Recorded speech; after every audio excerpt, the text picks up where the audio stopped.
Hi everyone, आज की हमारी कहानी का नाम है मतलब है। बस बहुत हो गया।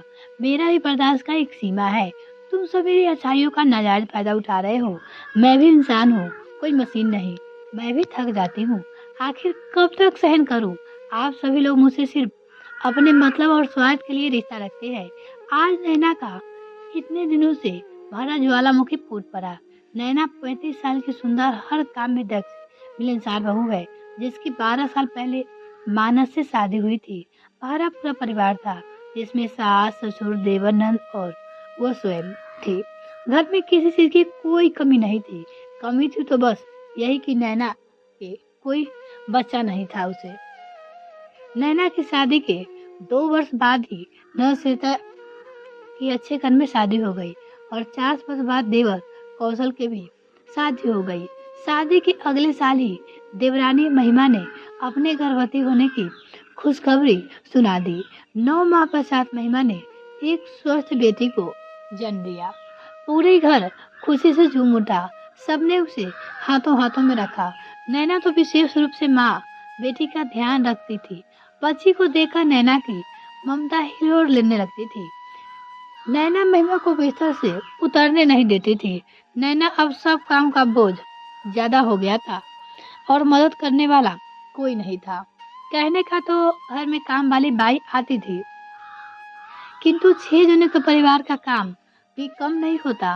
रात तक सबकी फरमाइशें पूरी करते करते नैना थक कर बिस्तर से कब सो जाती है, उसे उठने के बाद ही पता चलता है।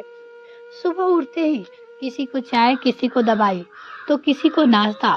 सारे कामों की जिम्मेदारी उसी पे थी। कोई उसकी स्थिति समझना नहीं चाहता था। नैना के बीमार होने पर पूरे घर की स्थिति ऐसी हो जाती जैसे घर घर नहीं कोई धर्मशाला हो। पर इन सब की आदत भी नैना ने ही बिगाड़ी थी। नैना ने ही आते ही घर की सारी जिम्मेदारी स्वयं ले ली थी।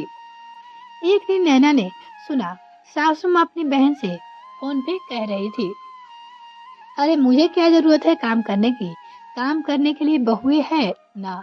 और नैना का तो काम करने का वैसे भी आदत है। उसे तो घर का काम करना ही अच्छा लगता है। खाली रोटी तोड़ने थोड़ी लाए हैं उनको। नैना दर्द का घूंट समझकर पी गई। ऐसे ही एक दिन देवरानी अपनी मम्मी से कह रही थी, मम्मी, नैना दीदी जब सब अच्छे से संभाल लेती है तो मुझे काम करने की क्या जरूरत है? उसकी देवरानी अपनी माँ से बोली, उसके बच्चे तो है नहीं, वो तो फ्री ही रहती है। उसको वैसे भी काम करने का बहुत शौक है। अगर वो दिन में भी कभी बाहर चली जाए तो मेरी तो हालत ही खराब हो जाती है। इसलिए मैं कोई ना कोई बहाना बनाकर उन्हें घर से बाहर जाने ही नहीं देती हूँ। उनकी वजह से तो मेरे मजे ही मजे हैं। नैना को सुनकर बहुत दुख हुआ। एक दिन नैना को तेज बुखार था। उसके घर का कोई काम नहीं हो रहा था। सब घर वालों की स्थिति खराब हो रही थी, क्योंकि किसी को भी घर का काम करने की आदत नहीं थी। शाम होते ही नैना की सास ने नैना को आवाज लगाई, नैना, अगर बुखार उतर गया हो तो चाय पिला दो। वो अपनी बहू को आवाज लगाई, और घर को भी संभाले। देख घर की क्या हालत हो गई है। मुझसे तो अभी शुरू में घर का काम होने से रहा, बस अब और नहीं। यही सोचकर नैना बिस्तर से उठकर सुनाने लगी, आज तक मैंने सबके लिए बहुत किया है, किंतु जब मेरी बारी आई तब भी सबको आपको स्वार्थ की पड़ी है। अगर मैं माँ नहीं बन पाई तो क्या, इसमें भी मेरी ही गलती है। अगर मेरे औलाद नहीं है तो क्या हुआ, मुझे आराम करने का या फिर अपने लिए कुछ सोचने का हक नहीं है? नैना बोली, मैं तो अगर मन भर ही रही थी तब भी सब कहते, अरे अभी बाद में मरना, अभी तो घर का बहुत काम है पड़ा है। मैं भी तो इंसान हूँ, मशीन नहीं।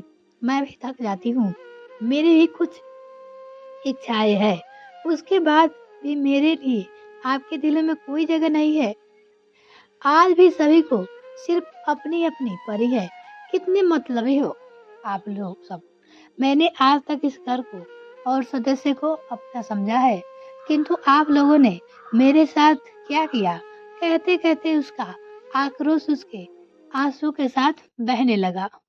सब घर वाले सिर झुकाए खड़े थे और अपनी अपनी करने पे शायद शर्मिंदा भी हो रहे थे और शायद सोच रहे होंगे कि किसी को भी अच्छाई का इतना फायदा नहीं उठाना चाहिए कि रिश्ते भी मतलबी नजर आने लगे। यह कहानी आपको कैसी लगी कमेंट सेक्शन में जरूर बताइएगा। वीडियो को देखने के लिए बहुत बहुत धन्यवाद। अगर आपने मुझे चैनल सब्सक्राइब नहीं किया तो प्लीज़ सब्सक्राइब कीजिए, साथ ही बेल आइकन प्रेस करें ताकि मेरे और वीडियो का नोटिफिकेशन सबसे पहले आपको मिल सके।